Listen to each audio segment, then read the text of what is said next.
Hello friends, welcome to my channel PT kitchen. আমি সবাইকে স্বাগত ভালোবাসা জানিয়ে আজকে আমি একটি নতুন রেসিপি নিয়ে চলে এসেছি। রেসিপিটা হলো সুইট বেবিকর্ন।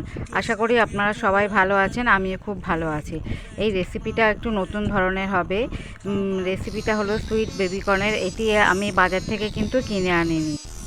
এই বেবিকর্নগুলো আমি চাষ করেছিলাম, যাই হোক সেখান থেকেই তুলে আনা হয়েছে। আর এই বেবিকর্ন আমি 650 কি 700 গ্রাম মতো হয়েছে, সেটাই আমি এখানে রেসিপি করে দেখাবো।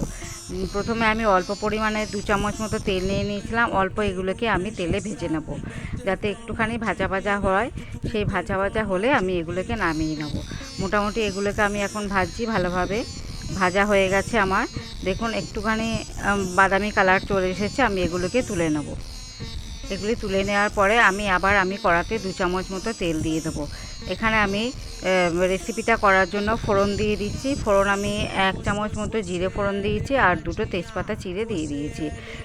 যাই হোক, একটু জিরেটা আমার ভাজা ভাজা হয়ে গেছে। আর আমি 2টো বড় সাইজের পেঁয়াজ এখানে গ্রেট করে দিয়ে দিয়েছি। এই পেঁয়াজটা আমি একটু লাল লাল করে ভেজে নেব।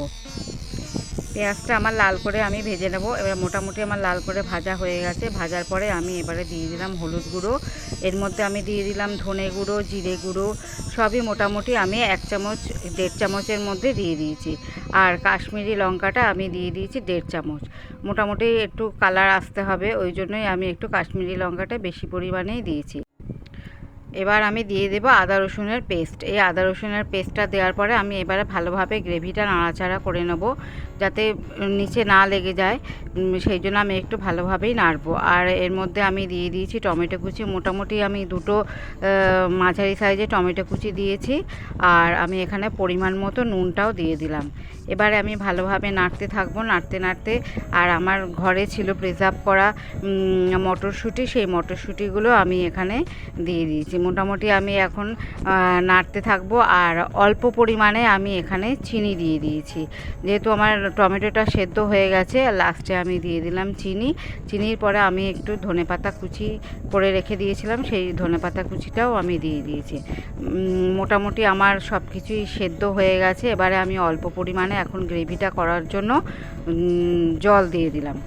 তা জলটা দেওয়াতে আমার গ্রেভিটা ফুটে উঠেছে। এরপরে আমি দিয়ে দিলাম সুইট কর্নগুলো। এবারে আমি গ্রেভির সঙ্গে ভালোভাবে নাড়াচাড়া করে দেবো। আর এই নাড়াচাড়া করতে করতে আমার এই রেসিপিটা দেখতে দেখতে আপনারা একটু সাবস্ক্রাইব করে দেবেন, আর লাইক শেয়ারও করে দেবেন। কারণ আমি লাস্টের দিকে যখন বলতে যাই তখনই আমার আর বলা হয়ে ওঠে না।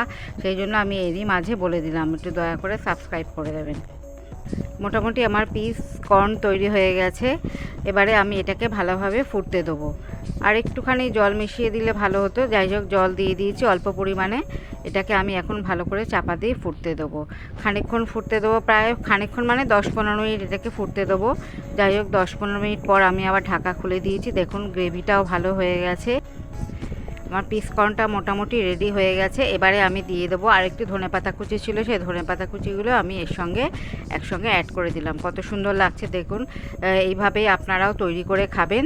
আর এটা পরোটা, লুচি কিংবা নানের সঙ্গে এটা তৈরি করে খাবেন, খুবই সুস্বাদু হয়। এটা আপনারা তৈরি করে বাড়িতে দেখবেন, আর খেতে খুবই ভালো লাগবে। আশা করি আপনারা সবাই ভালো থাকবেন, আর আমিও খুব ভালো থাকবো।